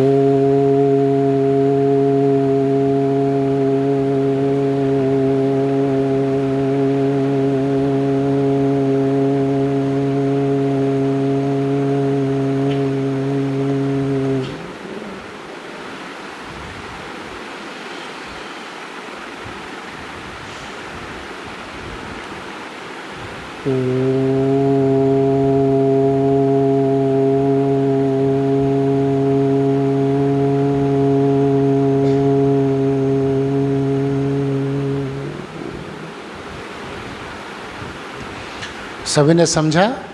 अब आपको करना है, मैं 1 कहूँगा, सांस लेना है, 2 कहने में रोकना है और ब्लू एनर्जी को विजुलाइज करना है, और 3 कहने में ओ की ध्वनि करते हुए सांस को छोड़ना है। चलिए 1 2, महसूस करें परमात्मा से ब्लू कलर की एनर्जी हमारे ऊपर आ रही है। 3 ओ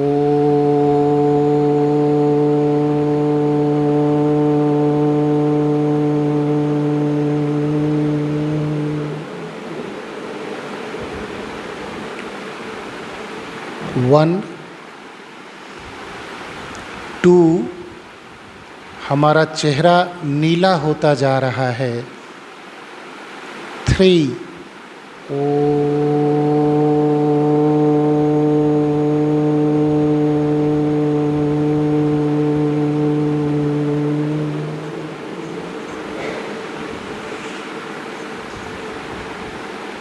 1 2, धीरे धीरे नीली ऊर्जा हमारे गला क्षेत्र तक, हार्ट तक फैल रही है। 3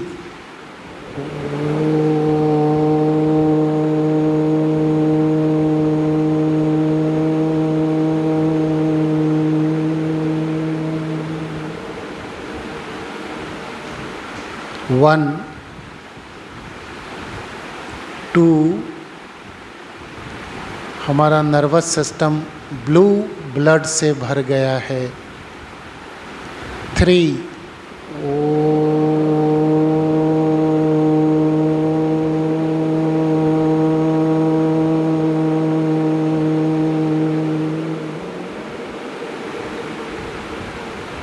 1 2, अपने आप को मिरर के सामने, दर्पण के सामने देखें, नीले रंग में मेरा शरीर है। 3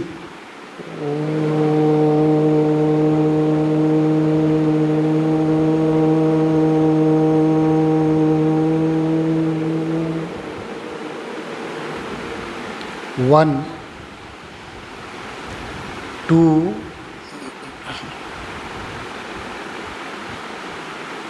3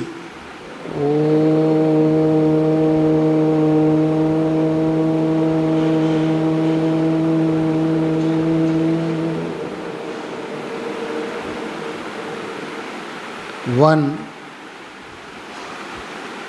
2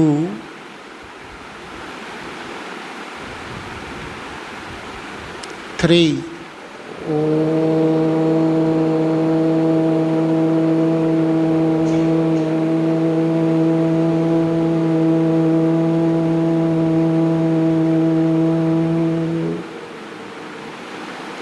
1 2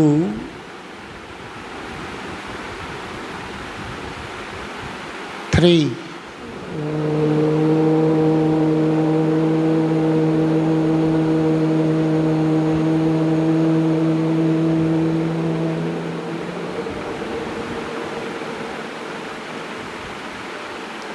1 2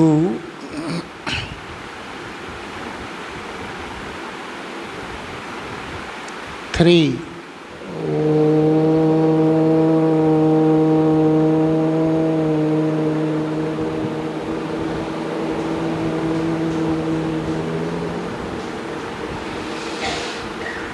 ओम शांति। सांस छोड़ने में पेट धीरे धीरे अंदर जाएगा। ठीक है, सभी ने किया? ठीक है, इसे कब करना है और इससे फ़ायदा क्या है? इसे एम्प्टी स्टमक करना है, खाली पेट ही करनी है, पेट भरे होने में इसे नहीं करना है। इससे फ़ायदा क्या है? इससे फ़ायदा है हमारा माइंड पावरफुल हो जाएगा, चार्ज होगा, आइज़ की समस्या धीरे धीरे कम हो जाएगी, नर्वस सिस्टम हमारा ठीक होगा। बहुत सारे लोगों को कहीं कहीं नर्व्स में गांठ बन गई है, तो इसे अगर आप कम से कम 20 मिनट करेंगे और 3 से 6 मंथ करेंगे तो आपको फ़र्क दिखना स्टार्ट हो जाएगा।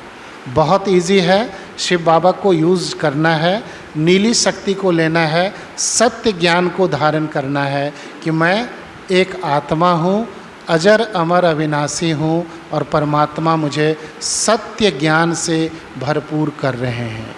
कर सकते हैं सभी? ठीक है, बहुत बढ़िया है। इसे अपने एज के अकॉर्डिंग, अगर आपको बीमारी है तो अपने एज के अकॉर्डिंग, अगर आपकी 40 साल उम्र है तो दिन भर में 40 मिनट करना है, लेकिन पहली बार 15 मिनट ज़रूर करना है। उसके बाद 1 मिनट 2 मिनट जैसा टाइम मिले वैसा कर सकते हैं।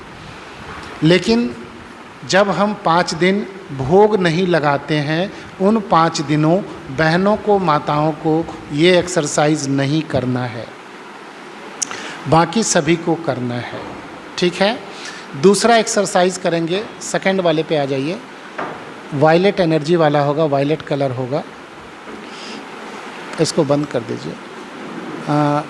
वायलेट लास्ट वाला नहीं, लास्ट से पहले वाला है वायलेट कलर। हाँ, वायलेट जिसमें लिखा है उसको ऑन कर दीजिए।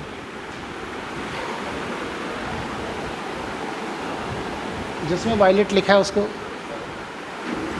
वायलेट है नहीं, यही वाला था। हाँ, ये वाला, ठीक है, सेकेंड लास्ट। हाँ, बस इसको यहीं रोक दीजिए। अच्छा, चलिए आगे बढ़ गया, आगे बढ़ गया। फुल स्क्रीन आने दीजिए, पूरा बॉडी दिखेगा तब कीजिएगा। थोड़ा आगे बढ़ाइए, आ जाएगा फिर। हाँ, बस यहाँ रोक दीजिए। ठीक है, ठीक है। दूसरा एक्सरसाइज करेंगे हम अपने ब्रेन के लिए।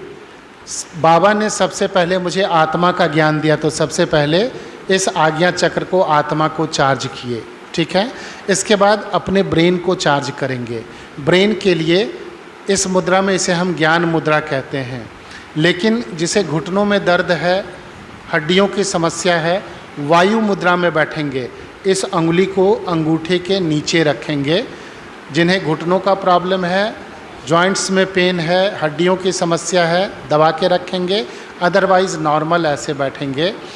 जीभ को तालू में सटाकर रखेंगे, जहाँ से टमाटर का टॉ बोलते हैं। टॉ बोलने में जीभ जहाँ सटता है, ये हमारा जीभ है, टंग है, इसे ऊपर सटाकर रखेंगे। इसे बहुत लोग खेचरी मुद्रा भी कहते हैं।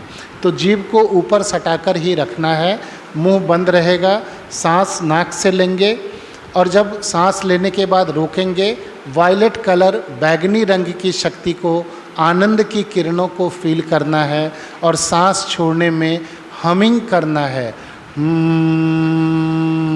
मुंह बंद रहेगा, जीभ ऊपर सटा रहेगा, हमिंग करना है। मैं 2 बार करके दिखाता हूँ, आपको उसके बाद स्टार्ट करना है।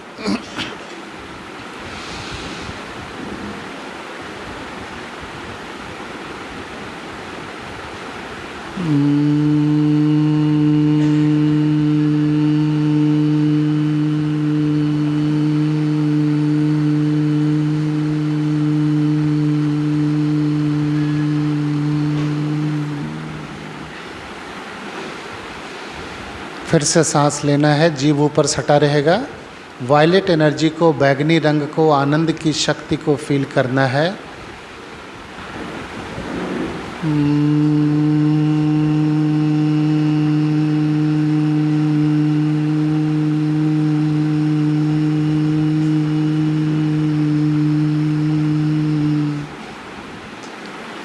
सभी स्टार्ट करेंगे। सेम 1 2 3 सेम प्रोसेस होगा। स्टार्ट करते हैं। 1 गहरी सांस लें। 2 जीभ ऊपर सटा रहेगा, जीभ को मोड़ के रखें। बैगनी रंग की किरणों को विजुअलाइज करें। 3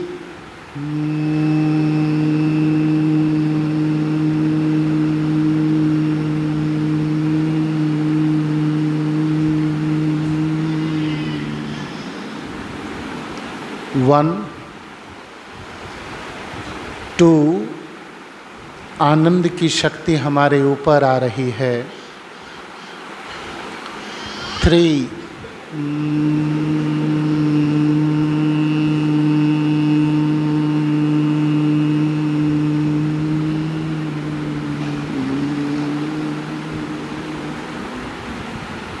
1 2 हमारा चेहरा आनंद से भर गया है। 3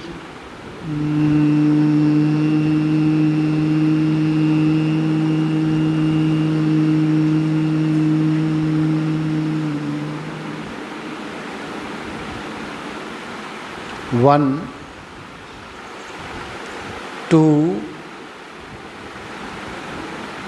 पूरे शरीर के एंडोक्राइनल ग्लैंड्स हार्मोन का सेक्रेशन कर रहे हैं। 3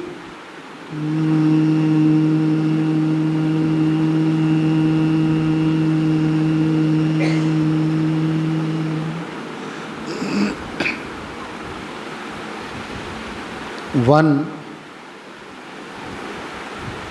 2 मैं आनंद स्वरूप बनता जा रहा हूँ। 3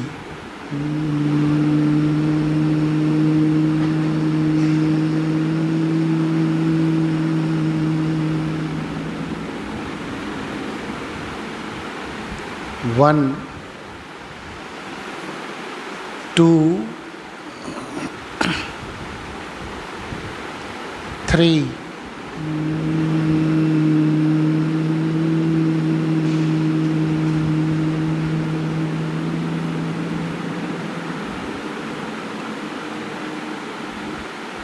1 2 महसूस करें आनंद की शक्ति को। मेरा रोम रोम आनंद से भर गया है। 3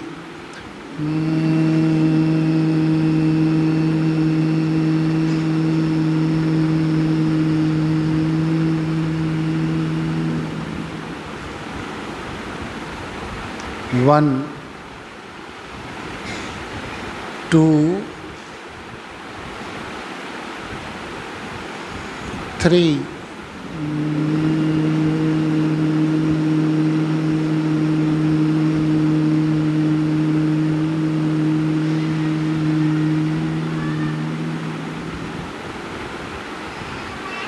1 2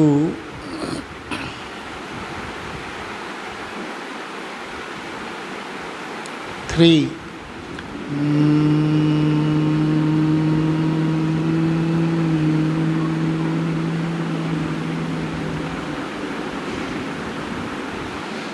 ओम शांति। जीभ इतने समय तक ऊपर ही सटा रहेगा, जीभ को खोलना नहीं है। शुरू में जीभ में दर्द होगा, लेकिन जैसे जैसे प्रैक्टिस करेंगे धीरे धीरे ठीक हो जाएगा। हमने सुना है कि हिमालय में साधु या तपस्वी तपस्या करते थे। क्या वो रोज़ खाना खाते थे? नहीं, वो इसी कंडीशन में बैठते थे, जीभ को ऊपर मोड़ के और टुवार्ड्स सन, जिधर से धूप निकलता है, उनका तपस्या का डायरेक्शन वो होता था। धूप से एनर्जी लेते थे और शाम में जब इस मुद्रा में बैठे रहते थे तो उनके जीभ से सलाइवा, मीठा सलाइवा निकलता था। लगता था कि भगवान उन्हें अमृत पिला रहे हैं। और वो 6 मंथ 1 साल इसी मुद्रा में तपस्या में बैठे रहते थे। बाल बढ़ जाता था, बहुत कुछ चेंज होता था, लेकिन उस पर कोई फ़र्क नहीं पड़ता था।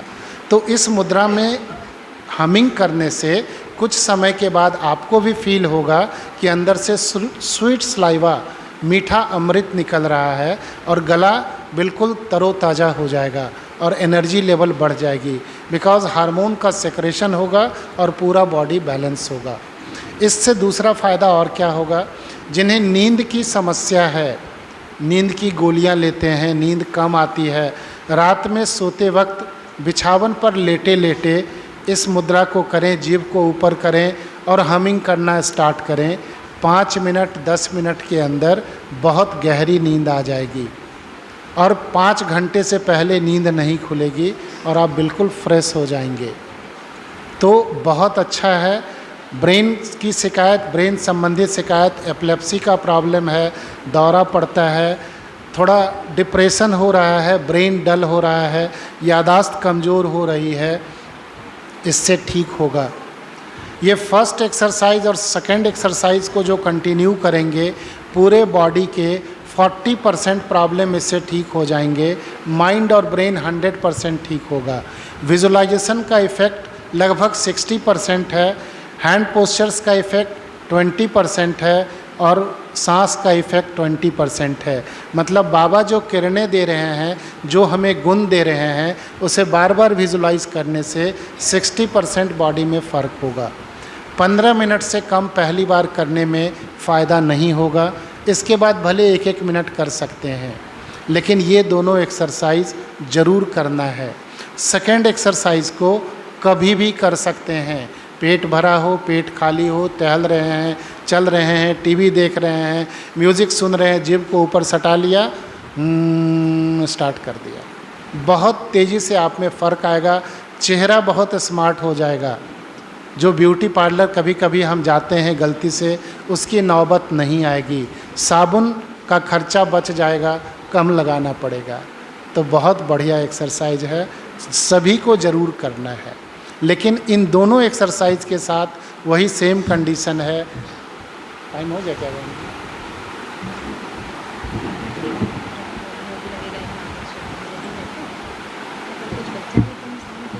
5 मिनट में। जब भोग नहीं लगाते हैं तो एक्सरसाइज नहीं करना है, ये एक्सरसाइज भी नहीं करना है। एक और अभी हम तीसरा एक्सरसाइज बता के ख़त्म करेंगे, फिर शाम वाले सेशन में करेंगे। तीसरा एक्सरसाइज हमारे बोन्स और मसल्स के लिए है। परमात्मा से शक्ति लिया, आज्ञा चक्र को एक्टिवेट किया, आत्मा पावरफुल हो गई, ब्रेन पावरफुल हो गया। रेड कलर वाला होगा, रेड कलर वाला लगा दीजिए अगर लगा सकते हैं। तीसरा रेड कलर का होगा, रेड कलर का लगा दीजिए। तो तीसरा एक्सरसाइज अपने बोन्स और मसल्स के लिए है। इसे हम 3 मिनट में फिनिश करेंगे। हड्डी और मांसपेशियों को मजबूत करना है। इसे हम नॉर्मली खड़े होकर करते हैं। मैं खड़ा होकर दिखाऊंगा, उसके बाद आप खड़ा होंगे और 2-2 बार 3-3 बार करेंगे।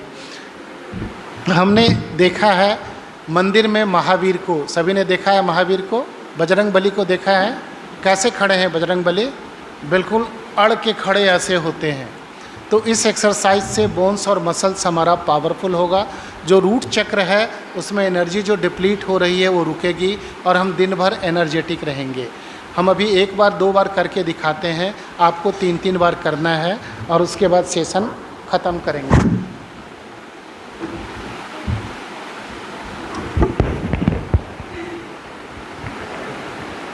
नहीं, हम हाथ से कर दें। इसे करने के लिए हम सीधा खड़े होंगे, एक पैर को आगे करेंगे, ये घुटना फोल्ड करेंगे आगे वाला, ठीक है। पीछे वाला पैर बिल्कुल स्ट्रेट और सीधा रहेगा। किसी एक पैर को आगे कर सकते हैं। गहरी सांस लेना है और धीरे धीरे सांस को रोकना है। जब सांस को रोकेंगे तब दोनों हाथों के मुट्ठी में अंगूठे को बंद करेंगे ऐसे और बॉडी को टाइट करेंगे। मैं करके दिखाता हूँ।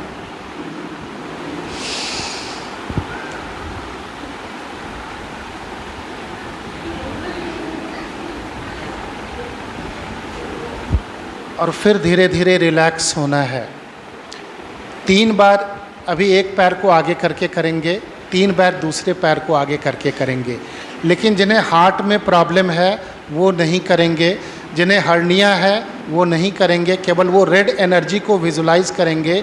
बाबा हमें महावीर बना रहा है, बोन्स और मसल्स को स्ट्रॉन्ग करने आया है, रेड कलर की एनर्जी से चार्ज कर रहा है। तो जो खड़े होकर करना चाहें कर सकते हैं। जिन्हें लगता है कि नहीं मैं खड़ा नहीं हो सकता हूँ तो बैठे बैठे पैर को, हाथ को टाइट कर सकते हैं। स्टार्ट करते हैं। 1, थोड़ा स्पेस बना लें, जगह बना लें। सभी लोग तैयार हैं? थोड़ा जगह बना लेंगे, एक दूसरे में टच नहीं करना है। एक पैर को आगे करें, धीरे धीरे गहरी सांस लें। 1, गहरी सांस लें। 2, धीरे धीरे बॉडी को टाइट करें, मुंह में हवा भरें और टाइट करें पूरे बॉडी को। मुंह में हवा भरें, पैर को टाइट करें, कमर को टाइट करें और धीरे धीरे फिर रिलैक्स होना है। प्लीज़ अभी हंसना नहीं है, हंसेंगे तो दांत बाहर हो जाएगा, दांत बढ़ जाएगा, अभी हंसना नहीं है। फिर से उसी पैर को आगे बढ़ाएं, गहरी सांस लें और बॉडी को टाइट करें। चेहरे को टाइट करें, चेहरे को, कंधे को टाइट करें, कमर को टाइट करें, पैर के घुटनों को टाइट करें। पूरी तरह लाल हो रहा है, मैं महावीर हूँ। रिलैक्स, धीरे धीरे रिलैक्स होना है। एक बार और इस पैर को बढ़ाना है। गहरी सांस लें और धीरे धीरे बॉडी को टाइट करें। अच्छी तरह चेहरे को टाइट करें, कंधों को टाइट करें, दोनों हाथ के मसल्स को, मुट्ठी को टाइट करें, पैर के पंजों को। धीरे धीरे रिलैक्स होना है। अब दूसरे पैर को आगे करें, इस घुटने को फोल्ड करेंगे, पीछे वाला स्ट्रेट टाइट रहेगा। गहरी सांस लें और टाइट करें बॉडी को। चेहरा बिल्कुल लाल हो गया है, बाबा ने मुझे सेलेक्ट किया है, मैं महावीर बच्चा हूँ। हड्डियाँ और मांसपेशियाँ लाल हो गई हैं, गर्म हो रही हैं। धीरे धीरे रिलैक्स होना है। फिर से करते हैं। 1, गहरी सांस लें। 2, टाइट करें, हाथ के मसल्स को ऊपर उठाएं, कंधे से ऊपर लाएं, चेहरे को हवा से भर लें, बॉडी को टाइट करें, अच्छी तरह टाइट करें। रिलैक्स होना है। एक बार और करेंगे। हाथ पैर को आगे बढ़ाएं, गहरी सांस लें और कंधे तक हाथ को ले जाएं, मुट्ठी को बंद करें, चेहरे में हवा भरते हुए और बॉडी को टाइट करें। लाल शक्ति शिव बाबा हमें शक्तिशाली किरणों से भरपूर कर रहा है। मैं आत्मा शक्तिशाली बन गई हूँ, मास्टर गॉड बन रही हूँ। बाबा ने मुझे महावीर बना दिया है। धीरे धीरे रिलैक्स हो जाएं। ठीक है, प्लीज़ अपने जगह पे बैठ जाएं। बहुत पावरफुल एक्सरसाइज है। जिन्हें हड्डियों की प्रॉब्लम है, डॉक्टर ने बोला है नीज़ को रिप्लेस करना है, वो ज़रूर करें। जिन्हें खड़े होने में दिक्कत है, वो बिछावन पर लेट कर करें। हाथ पैर को फैलाकर टाइट करें, हाथ को ऊपर करके टाइट करें, पंजों को ऐसे करके टाइट करें। बहुत तेज़ी से बोन्स और मसल्स चार्ज हो जाएंगे और जल्दी थकेंगे नहीं। जब कभी थकावट हो, 3 मिनट इस एक्सरसाइज को कर लें, बॉडी बहुत अच्छा हो जाएगा। ये एक्सरसाइज सभी को करना है, लेकिन खाली पेट करना है। इसके लिए बाकी और कोई कंडीशन नहीं है। बोन्स मसल इससे बहुत स्ट्रांग हो जाएंगे, पावरफुल होंगे और हमारा स्वास्थ्य, हमारा एनर्जी लेवल धीरे धीरे बढ़ता जाएगा। ओम शांति। हम लोग फिर सेकंड सेशन में मिलेंगे। Thank you.